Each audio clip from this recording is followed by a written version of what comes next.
KPM. Assalamualaikum warahmatullahi wabarakatuh. Salam sejahtera, what's up everybody. Anda sedang menyaksikan Road to Success SPM 2021 bersama dengan saya lagi, Akmal Nazri. Di jam ini kita akan belajar bagi subjek pembinaan domestik. Tapi sebelum itu diingatkan kepada anda semua, ingat sila patuhi segala SOP guys. Okey, sebab kita semakin naik dan saya pasti semua nak kembali hidup seperti biasa kan. Jadi kita ikutlah segala SOP yang diberikan. Sentiasa mencuci tangan, sentiasa memakai pelitup muka dan juga menjaga jarak 1 meter. Alright, sekarang ini kita nak bersama dengan siapakah guru yang akan bersama dengan kita pada jam ini bagi subjek pembinaan domestik. Jom kita tengok profil guru hari ini. Let's go.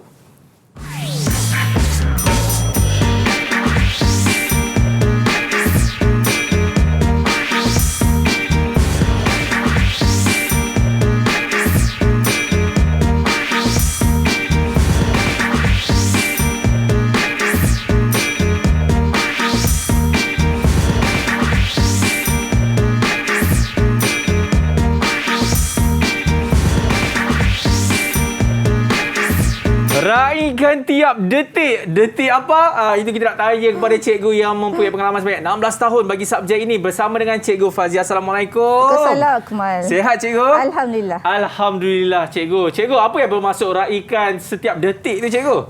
Mana setiap detik kita tak boleh patah balik. So kita kena raikan buat sepuasnya, jangan kita menyesal detik yang kita tinggalkan.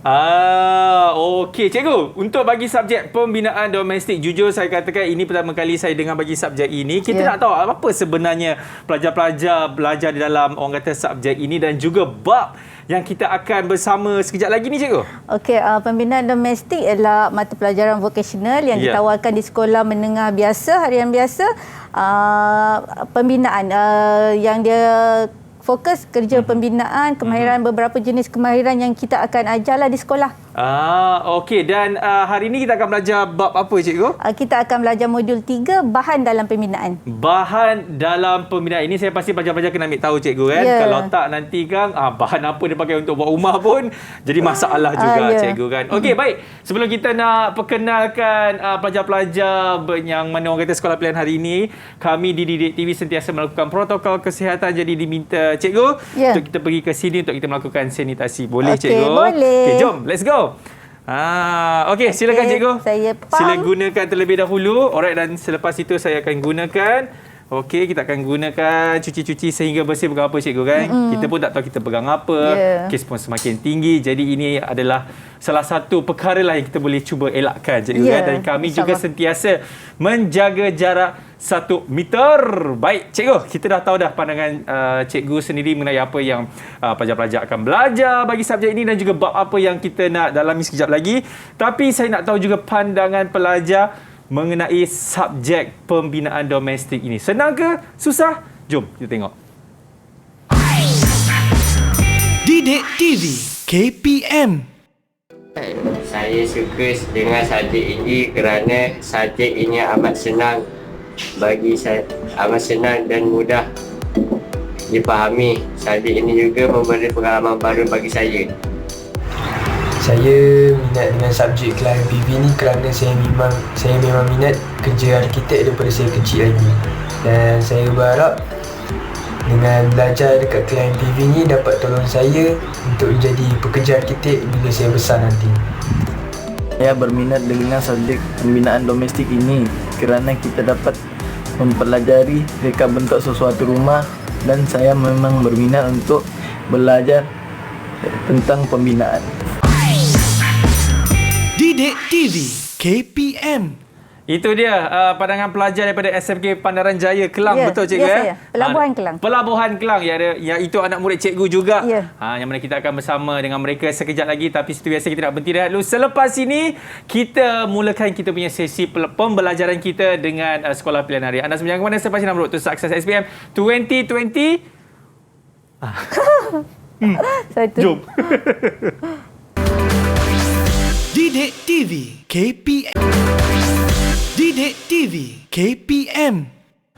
Ya, masih lagi menyaksikan Road to Success SPM 2021. Alright, cikgu. Kita nak belajar bagi subjek pembinaan domestik. Okey, tapi sebelum itu kita nak tahu siapa pelajar-pelajar ini. Seperti yang saya katakan tadi, mereka ini semua datang daripada SMK Pandamaran Jaya Pelabuhan Kelang, Selangor. Jom, ini dia pelajar-pelajarnya. Assalamualaikum. On mic, brother. Waalaikumsalam warahmatullahi wabarakatuh. Okey, siapa ni? Kita perkenalkan dulu, namanya Hanafi Ya, Ya. saya Muhammad Hanafi. Okey. Oh, itu je. Saya Muhammad Hanafi bin Hadi dari SMK Pandamaran Jaya. Cantik. Seterusnya. Yang sebelah tu, Rizwan. Saya Muhammad Rizwan Mirodi, dekat sekolah SMK Pandamaran Jaya. Okey, seterusnya kata namanya Syamir. Betul ke? Betul. Alham- Saya Muhammad Syamir Nur Hafiz bin Rasdan dari SMK Pandamaran Jaya. Nampak huduk tu masih ada lagi kat muka awak tu. Alhamdulillah. Okey, seterusnya Syarul Nizam kan nama? Nama saya Muhammad Nizam bin Hasan daripada SMK Pandamaran Jaya. Okey, dan seterusnya Aziz. Nama? Ya, saya. Ya, siapa? Saya Muhammad Azizwan bin Muhammad dari SMK Pandamaran Jaya. Okey, ini 5 pelajar akan bersama dengan kita selama 1 jam ini. Semua okey Jangan mengantuk Okey Okey. Mantap. Alright, cikgu. Ya, Jadi saya. tanpa membuang masa lagi, ayo kita mulakan bagi subjek pembinaan domestik bagi bab bahan dalam pembinaan. Bismillahirrahmanirrahim. Silakan cikgu. Okey, bismillahirrahmanirrahim. Okey ya. Ni Prof Cikgu. Okey, bahan dalam pembinaan Kalau dalam seluruh daripada tingkatan 4 dan 5 ni antara bab yang mudah dan you all mesti skor. Kalau tak skor memang rugi besar. Memang standard kandungan yang ada dalam modul ini ada 4. Kita akan belajar mengenai kayu, bahan kerja bata, bahan kerja konkrit dan bahan kemasan. Yep.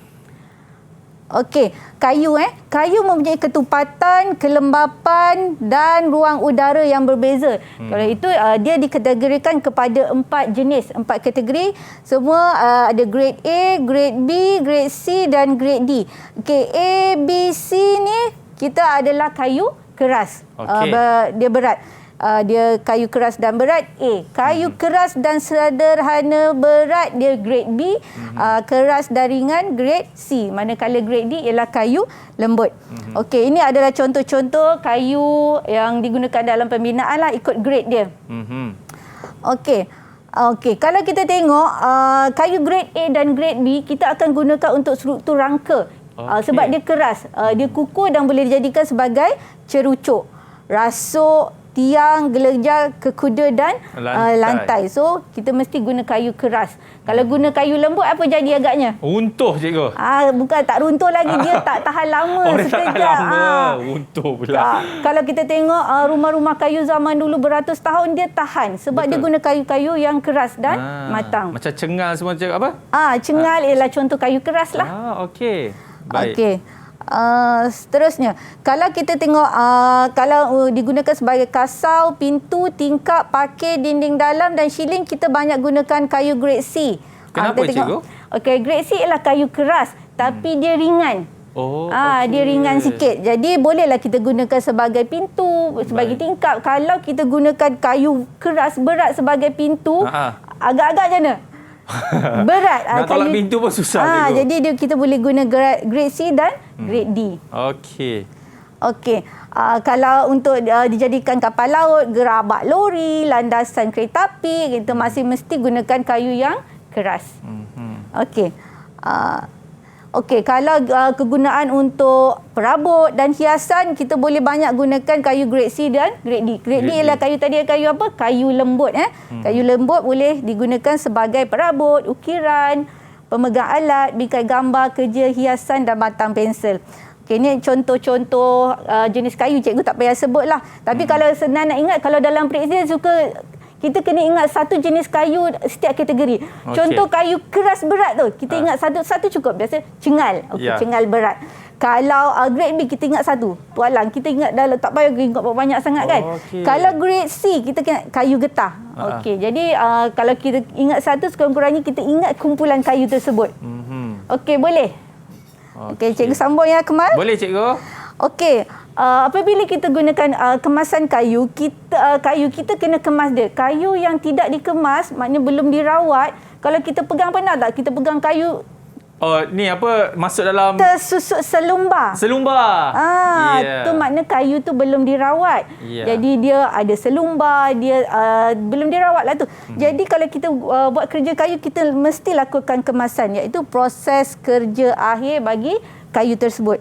Tujuan kita lakukan itu adalah pertama nak hasilkan kerja kayu yang cantik lah. Ya. Yang kedua, memberi lapisan perlindungan kepada serangga dan kulat tu yang contoh lama punya bangunan, rumah lama tahan beratus tahun sebab dia telah dikemas dan dia kayu tu sangat matang dan meningkatkan daya tahan kayu terhadap cuaca. Okey.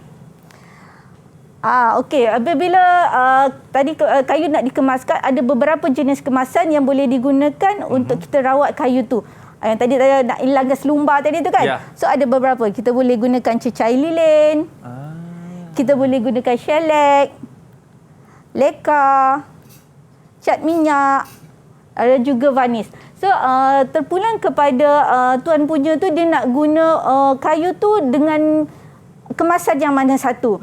Yang dia nak yang berkilat ke, dia nak yang kurang maintenance ke, dia boleh pilih berdasarkan beberapa pilihan kat sini lah. Okey. Okey, kita sampai kepada soalan latihan. Laju cikgu laju dah sampai dah. Sebab terkejut studio ni cikgu. Dah tanya soalan dah. Soalan. Okey, sebab saya kata modul 3 ni antara bab yang senang. Dia akan biasa dia akan banyak pun dekat soalan bahagian A aras rendah ya. Okey, ni contoh soalan. Berikut adalah grade kayu yang digunakan dalam pembinaan. A. Kayu keras berat. B. Kayu keras sederhana berat. C. Kayu keras ringan. Padankan grade kayu itu dengan menulis A, B atau C pada ruang yang disediakan. Ya, senang cikgu. Cikgu nak minta pelajar-pelajar ini untuk menjawab? Ya. Cikgu nak. Baik, cikgu nak minta siapa cikgu? Kita minta volunteer Boleh. Ada siapa volunteer ke?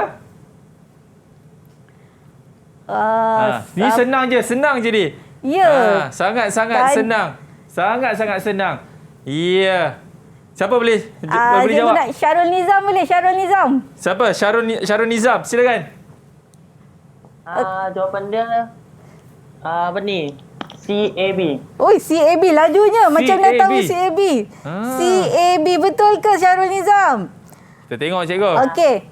Kalau tadi cikgu kata ingat sekurang-kurangnya satu jenis kayu kan? Okey, kayu getah tadi dia adalah kayu keras, sederhana, ringan kan? So kita tengok keras ringan, betul lah. C. Okey, tadi kayu cengat. Memang A cikgu, paling keras dan berat. A. Okey, jadi yang ni tinggalnya B lah. Semestinya B. Okey, macam soalan macam ni kadang-kadang murid-murid dia tersilap. Dia tulis kat sini kayu. C dia tulis kayu. Tak boleh. Kalau tulis kat sini kayu, kat sini tak boleh. Dia kena tulis C. CAB sebab kehendak soalan cikgu. Kena pilih macam tu. Okey, baik. Seterusnya cikgu. Okey. Contoh soalan pasal kayu lagi. Boleh tak kita minta murid cikgu bacakan soalan? Boleh, silakan cikgu. Tak ada masalah. Cikgu nak minta siapa? Siapa Rezwan Rodi boleh? Rizwan lah. Silakan Rezwan. Boleh go. Berikut adalah kegunaan kayu dalam pembinaan. Kegunaan kayu dalam pembinaan. A. Tiang dan rasuk. B. Papan kena. Padankan kegunaan kayu itu dengan menulis A atau B pada ruang yang disediakan. Okey. Balau, kayu getah, cengal dan ramin. Okey, macam mana jawapannya? Macam ni kita nak tackle jawapan tu? Ya. Okey, ingat dulu struktur tu kalau struktur rangka kena guna kayu keras. Kalau kita tahu kat sini tiang dan rasuk ialah struktur rangka bagi sebuah rumah. Jadi kalau dia rangka dia mesti guna kayu keras berat. So daripada berdasarkan jenis-jenis kayu ni mana kayu keras berat, so boleh buat sebagai tiang dan rasuk. Okey, ada cadangan jawapan Rizwan? Ada jawapan tak? Ada. Okey. Okey, apa dia jawapannya? Balau untuk A. Balak untuk A sebab dia ialah kayu Keras. keras. Okey, lagi? Kayu getah. Kayu getah untuk B. Okey, buat pampa panel, betul. Ya, sebab dia ringan.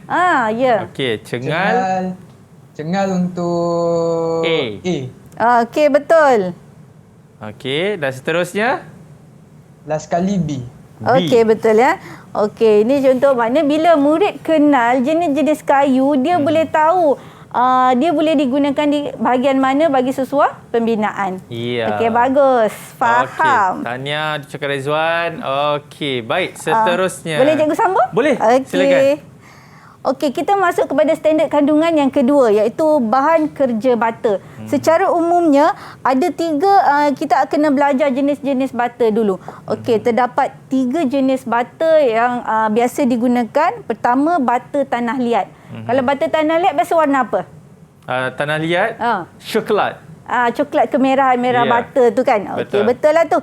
Ada batu bata api dan yang ketiga batu bata pasir kapur.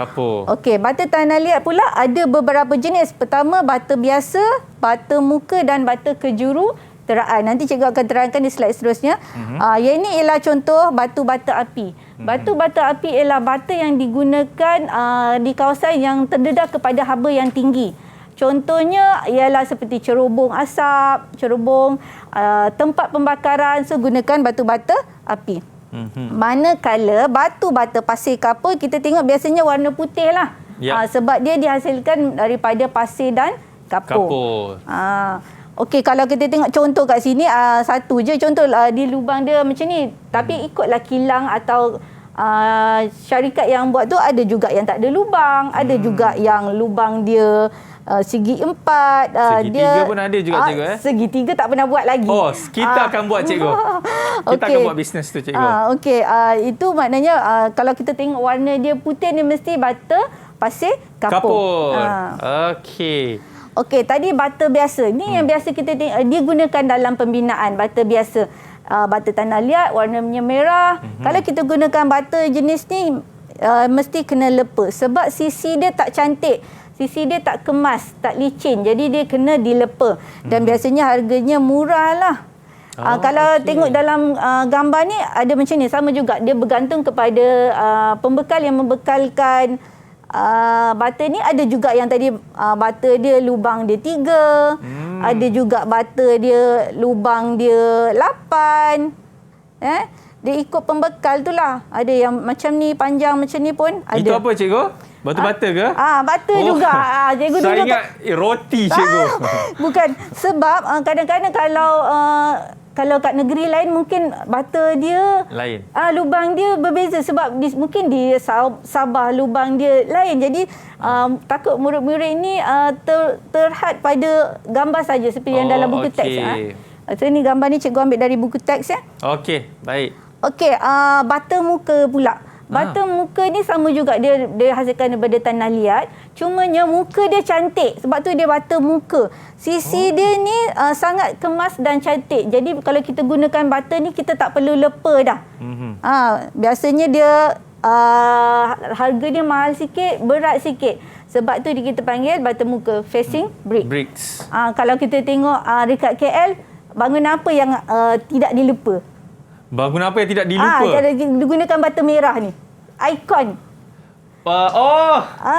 Saya tahu, cikgu. Dekat dataran kan? Ya. Itu contoh bata yang menggunakan bata muka. Okey. Okey, bata kejuruteraan pula. Bata kejuruteraan ialah bata yang didesain, direka bentuk untuk satu kerja tertentu. Biasanya ni kalau untuk pembinaan yang khas, so engineer kena design. So bata ni biasanya berat dan mahal. Kita ikut projek yang kena engineer nak bata khas. So adalah bata kejuruteraan. I see. Okey, kita dah belajar pasal bata, kita tengok soalan berkaitan bata. Boleh? Okey. Raja menunjukkan bata penutup 3/4. So bata penutup mana bata yang dipotong dengan saiz macam ni dipanggil bata penutup lah.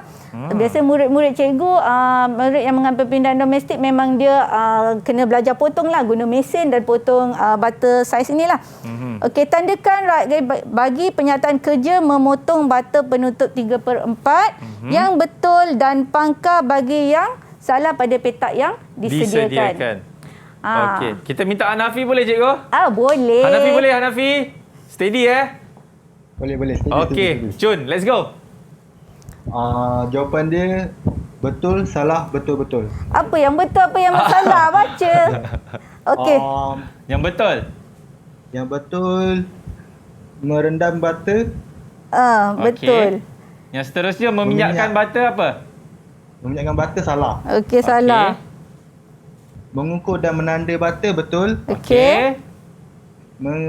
Mengeringkan bata betul. Okey, betul ya Hanafi. Terima kasih. Cantik Hanafi. Itu helmet kat atas kepala tu baik-baik takut jatuh kang. Okey. Okey ya. Masa-masa proses memotong bata memang dia kena rendam. Kenapa agaknya kita kena rendam? Saya nak tanya murid cikgu lah. Dia kena rendam. Agaknya kenapa? Saya tanya Azizwan boleh tak? Siapa cikgu? Azizwan. Yap, Azizwan silakan. Kenapa bata kena rendam dulu? Sebab dia kalau kita rendam senang nak potong. Okey. Betul jadi bila bata tu dah rendam, dah basah, kalau kita gunakan mesin, dia mudah. Dia lembut sikit lah sebab dia tanah liat. Dia kena dengan air, dia akan lembut lah. Kalau tak rendam, dia bata tu keras, habuk naik banyak. Ya. Azizwan dekat dengan TV ke Azizwan? Tak. Saya ingat dia TV kat sebelah nak tengok muka dia juga. Muka aku masuk TV. Okey. Kalau boleh perlahankan sikit audio kat TV tu Okey, thank you Azizwan. Alright. Okey, sama juga tadi proses dia kena ukur. Dia tak boleh agak-agak datang-datang terus potong zap macam tu. Tak boleh. So mesti ada proses mengukur dan menandakan bata. Okey, minyakkan bata memang tak ada kaitan lah. Ini untuk alatan yang ada besi-besi. Kalau kita nak simpan, kita kena minyakkan lah. Okey. Ini kena keringkan. Tadi kan dia dah rendam kan. Bila dah rendam tu, tak naklah basah-basah. Nanti kena tengah basah-basah kita nak potong. Agak bahaya. Ada takut. Sebab mereka potong guna mesin. Ya. Jadi kena at least kena toast sikit. Agak kering. Baru boleh dipotong lah. Dia macam buat pisang goreng je nak kena toast, kena potong. Okey, baik seterusnya cikgu. Cikgu sambung ya. Ya. Okey, kita pergi kepada mortar pula. Apa dia mortar? Okey, kalau kita nak ikat lidi, kita pakai tali. Betul. Kalau kita nak sambungkan kertas, kita guna apa? Sambungkan kertas. Kertas kita nak cantum, kita guna apa? Gam. Okey, betul. Yeah. Jadi kalau kita nak menyambungkan bata, ikatan bata, membentuk ikatan bata, kita gunakan mortar. Itu maksud mortar kat situ. Mortar merupakan bahan pengikat yang digunakan untuk membina ikatan bata. Itu kaitan mortar tadi. Membina ikatan bata. Okey, mortar ni ada beberapa jenis. Mortar simen, mortar kapur, mortar kompor. Kalau mortar simen ialah bahan dia kita gunakan simen dan pasir. Okey, nisbah bancuhan dia 1 bahagian simen kepada 3 bahagian pasir. Cara nak suka dia. Boleh juga nisbah bancuhan 1 nisbah 4 pun boleh gunakan untuk menghasilkan mortar simen lah. So ada 2 jenis nisbah bancuhan lah. Biasa kalau murid-murid cikgu yang mengajar pembinaan domestik, dia memang ini antara kerja utama, dia kena belajar membancung mortar dengan betul. Okey. Sama juga mortar kapur. Mortar kapur juga boleh menggunakan nisbah 1:3 dan 1:4. Okey, kalau mortar simen kita gunakan bagi kerja sebenar. Kalau dah guna simen kan dia keras kan. Yep. So dia akan kerja kekal. Jadi mortar kapur digunakan bagi kerja belajar. Murid belajar nak belajar mengikat bata, dia gunakan mortar kapur supaya nanti boleh buka balik lah. Okey, faham. Okay. Dan yang terakhir tu juga kalau mortar apa? Mortar kompor digunakan untuk kerja melepa. Melepa ialah plastering lah. Dinding. Tadi kalau dia buat tembok menggunakan bata biasa yang perlu diplaster. So, mortar yang digunakan ialah mortar kompor. Iaitu dalam tu ada simen, guna kapur dan juga pasir. Okey. Okey.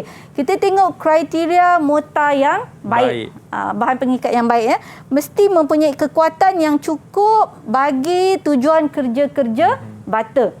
Gelak-gelak Hanafi tu tak fokus, tak tengok cikgu ke? Hanafi kenapa kau gelak tu Hanafi? Kongsi sikit apa yang digelakkan tu. Kau ingat cikgu tak nampak?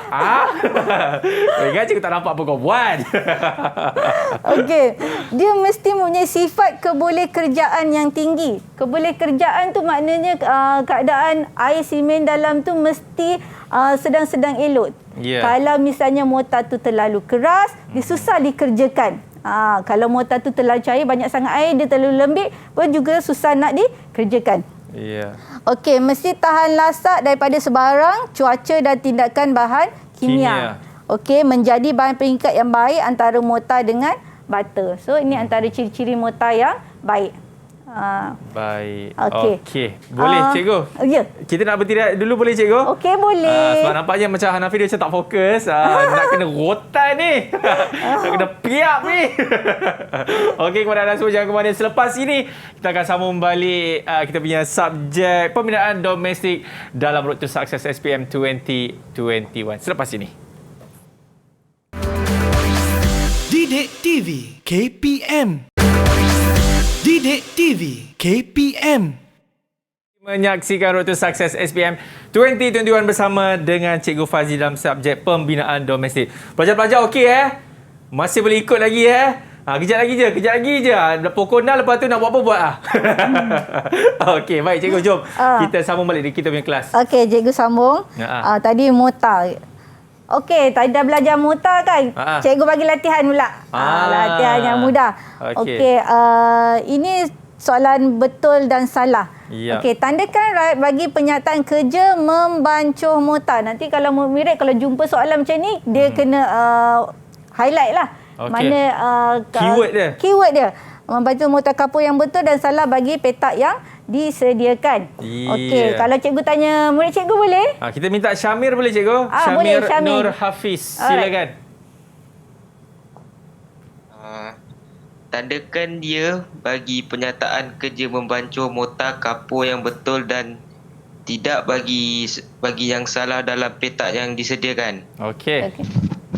1. Menapis pasir sebelum digunakan. Betul. Okey. Betul. Menyukat kapur dan pasir mengikut nisbah 1/3. Betul.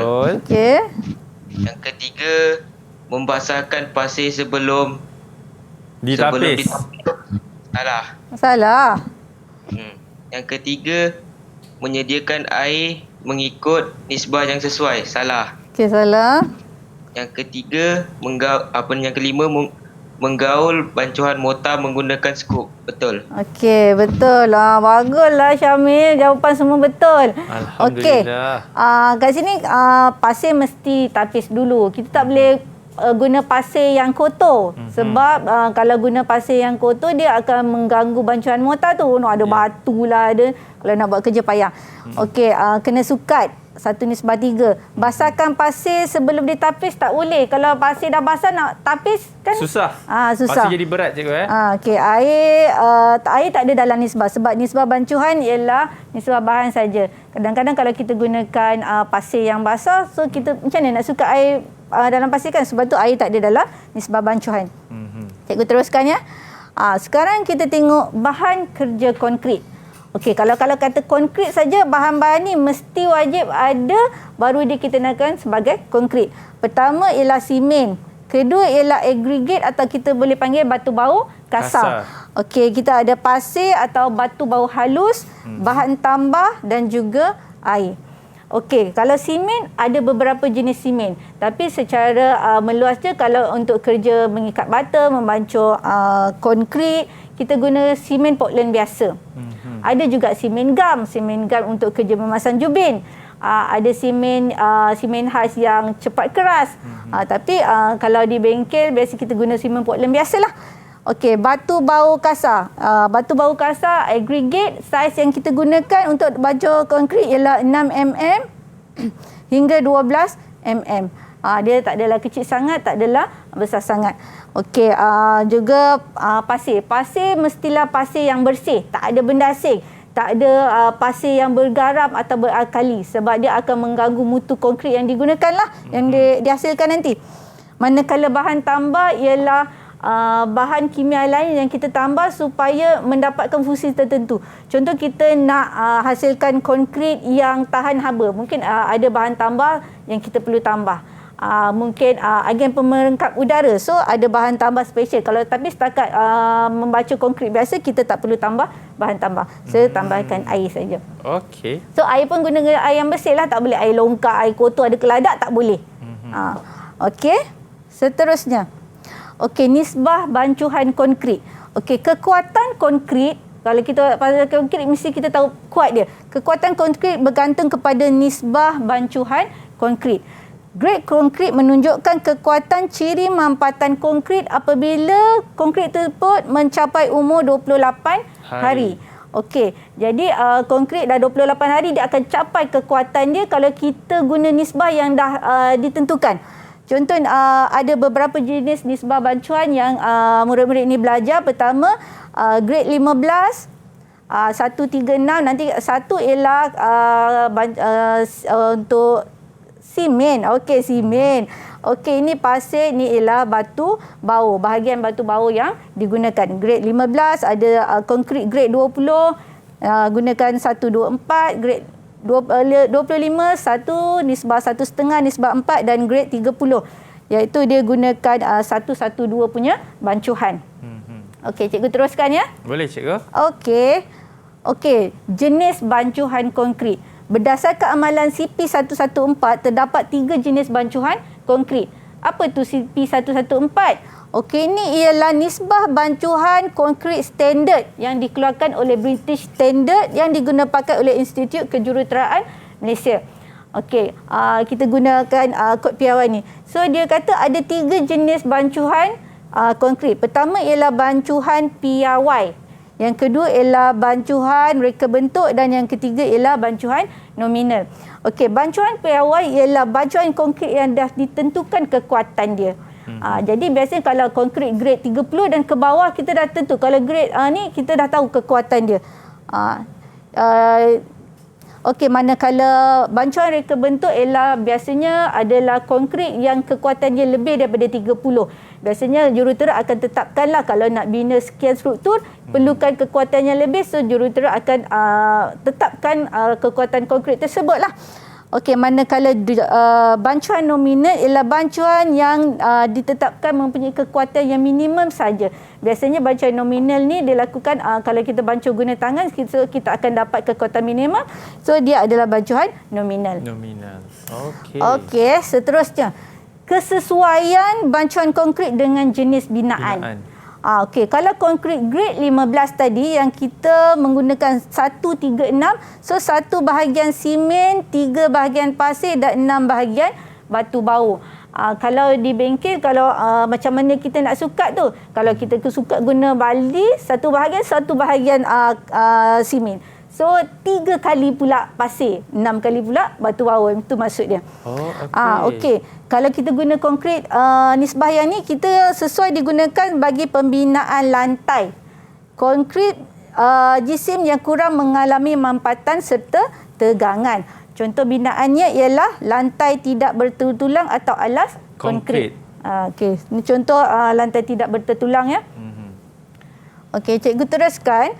Okey, kalau konkrit grade 20 pula, bancuhan ini menggunakan 1 bahagian simen, 2 bahagian pasir, so 4 bahagian batu bau. Kasar. Okey. Jadi kalau kita gunakan grade 20 ni sesuai untuk membina asas, tiang, rasuk dan lantai sama ada bertertulang atau tidak bertertulang. Kalau kita tengok dalam gambar ni, so yang tegak ni adalah struktur tiang. Betul. So tiang, okey, rasuk yang mana satu? Okey, rasuk ialah struktur yang melintang. So kita panggil rasuk. Manakala asas ialah struktur yang berada di bawah tiang. So kita boleh gunakan konkrit nisbah grade 20 ni. 124 ni cikgu. Okey, 124. Okey, pelajar-pelajar so far nak tanya apa-apa soalan ke kepada cikgu? Semua okey Semua okey. Okey. Nanti kalau cikgu tanya tak dapat jawab. Begini. Kena dia. Okey. Diorang semua okey cikgu. Saya tahu diorang semua good student cikgu. Betul kan? Kalau dekat bengkel ni adalah squad cikgu dekat bengkel di sekolah. Macam budak bila kita ada subjek pembinaan domestik, so mereka ni adalah squad kalau ada nak repair sikit sekolah. So ni squad cikgu lah. Cikgu, siapa yang paling rajin cikgu? Yang paling rajin, semua rajin. Semua bagus. Nampak Hanafi siap berdoa tau. Ya Allah, kau pilihlah namaku. Okey. Alright. Cikgu sambung ya. Boleh cikgu. Alright. Kalau konkrit grade 25 pula. Dia menggunakan 1 bahagian simen, 1/2 bahagian pasir dan 3 bahagian batu bau kasar. Okey, kalau guna grade 25 ni sama juga untuk rasuk dan tiang, tapi bahagian yang itu mungkin mengalami tegangan yang berlebihan. Jadi jurutera akan tetapkan kalau nak bina sekian struktur, dia akan tetapkan grade mana kita perlu gunakan. Okey, manakala konkrit grade 30. Grade 30 ni yang kuat lah. So bancuan ni menggunakan 1 bahagian simen, 1 bahagian pasir dan 2 bahagian batu bau kasar. Okey, nak bina apa kalau konkrit grade 30 ni? Okey, biasanya digunakan dalam pembinaan struktur yang menerima tegangan yang tinggi. Dan biasanya untuk konkrit prategasan. Apa dia konkrit prategasan? Konkrit prategasan ialah konkrit tu besi tu telah ditarik dengan jet hidrolik dulu. Dia dah tarik tegang baru dia masukkan bancuan konkrit. Biasanya untuk buat jambatan lah guna konkrit prategasan. Macam contoh di sebelah itu cikgu. Ya. So macam ni dia dah tarik dulu, sebab tu kita panggil konkrit prategasan. Kita pergi bahagian soalan. Tengok dia angguk-angguk, tengok dia faham tak? Hanafi punya angguk tu, hui lain macam cikgu. Mungkin kita patut tanya dia kot. Kita tanya Hanafi dululah. Alright, boleh. Okey, Hanafi, boleh Hanafi On dulu mic. Boleh. Okey, steady Hanafi. Okey, soalannya awak boleh baca soalan ini dan awak boleh jawab terus. Silakan. Berikut adalah jenis grade konkrit. A G15, Baik. B G20, C G30. Padankan jenis grade konkrit dengan menulis A, B atau C pada petak yang disediakan. Tiang. Okey. Tiang dia kata B cikgu. Okey, dia kata B. G20. Okey. Grade 20. Lantai tanpa tertulang. A. Okey, A. Rasuk B. Okey, B.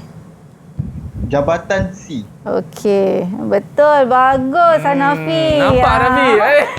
Kenapa? Alah, malu ke apa? Alah, bahalah Hanafi. Okey, cikgu betul cikgu? Okey, betul ya. Hanafi telah menjawab dengan betul dan baik.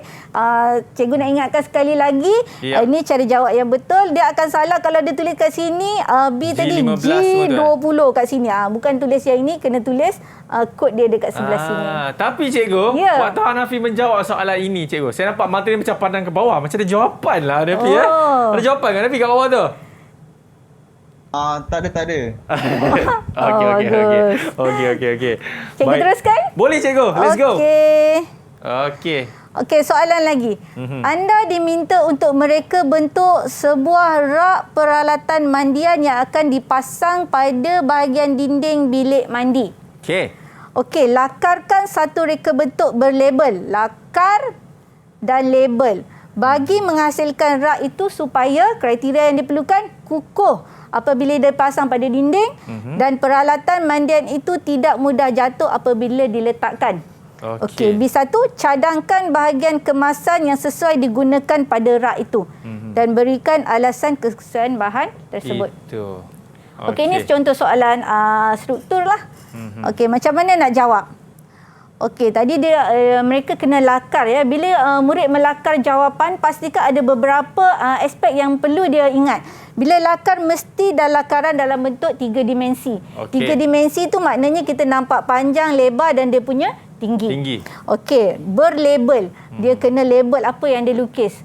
Kalau tak label, mungkin cikgu ingat, dia tengah buat kuih lapis ke? Contoh, sebab tu apa saja yang murid lakar dia kena label. Bagi tahu apa yang dia label. Okey, benda yang dia design tu, dia reka bentuk mesti berfungsi. Maknanya fungsi dia sebagai rak letak alatan mandi, boleh letak. Alatan tak jatuh. Macam tu. Ada nilai kreativiti dan dilukis dengan cantik dan kemas. Okey, ini contoh jawapan. So dah dilakar, ada gambar 3 dimensi, ada label. Label dah anak panah. Okey, dia punya syarat tadi mesti kukuh. Dia nak masa design tu reka bentuk tu mesti kukuh. So kat mana nak jawapan kukuh tu dapat? Nampak besi pengikat dipasang ke dalam dinding. Kita nampak. So dia pasak masuk dalam dinding. Okey, peralatan mandian tak mudah jatuh. Kat mana jawapan tu nak dapat? So dia pasang besi kat sini, keluli tahan karat. So kat sini dia dah memenuhi kriteria bagi soalan A2 kat situ. Okey. Tengok B1 pula. Cadangkan bahan kemasan. Bahan kemasan ialah kerja terakhir pada konkrit tu digunakan. So kat sini jawapan dia boleh letak jubin. Tak nak letak jubin, boleh cat saja pun boleh. Cikgu letakkan 2 jenis jawapan lah kat sini. Kenapa kamu pilih jubin? Jadi kena bagi tahu kenapa pilih jubin, kenapa pilih cat. Jawapan ni boleh skor. Kita boleh guna pengetahuan am saja. Murah. Okey, cat murah. Jubin senang dicari dan mudah dibersihkan. Kalau kita guna jubin, kalau kotor mudah dibersihkan. Didik TV KPM. Didik TV KPM. Okey, boleh? Semua boleh? Boleh. Okey, angguk semua tu boleh lah tu.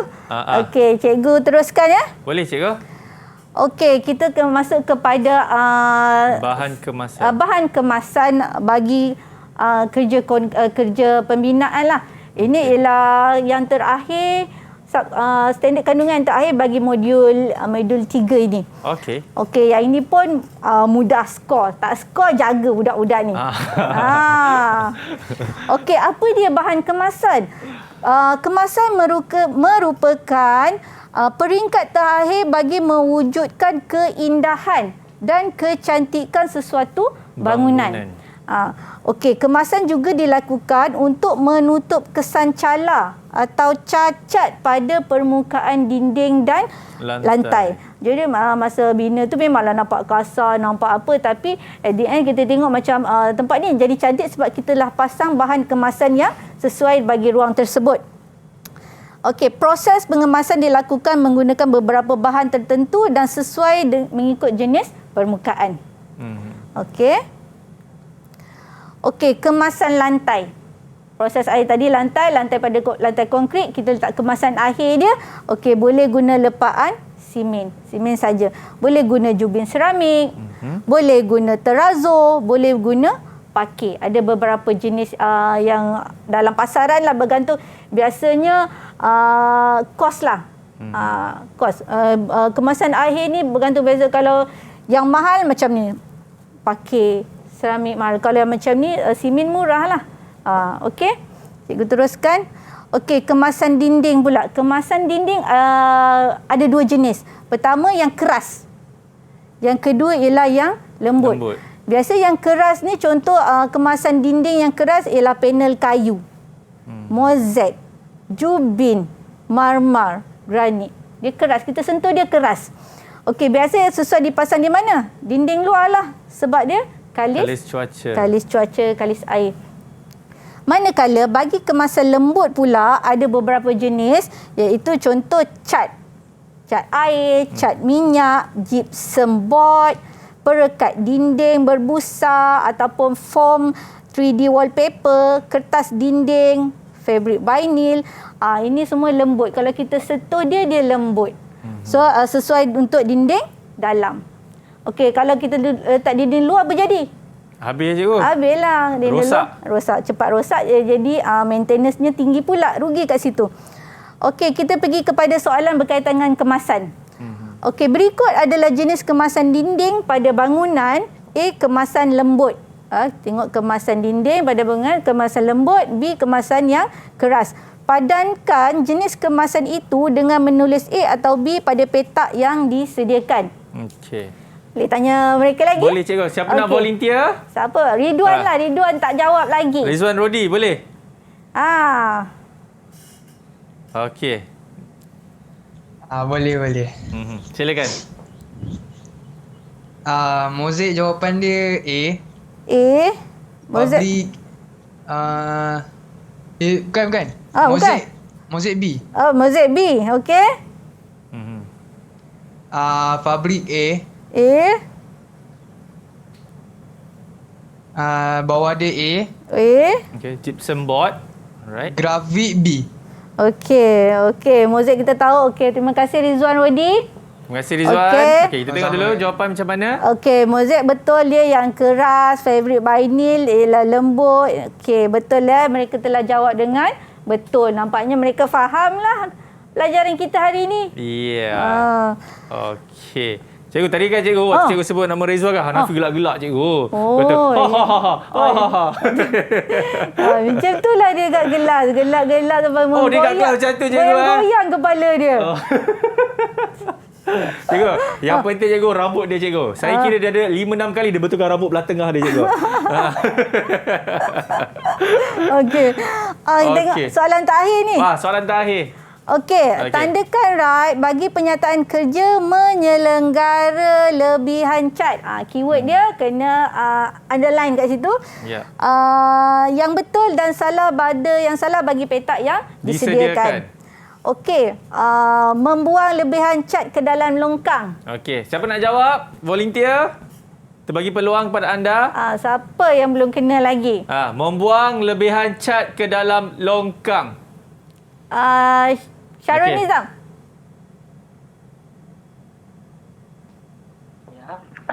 Okey. Betul ke salah?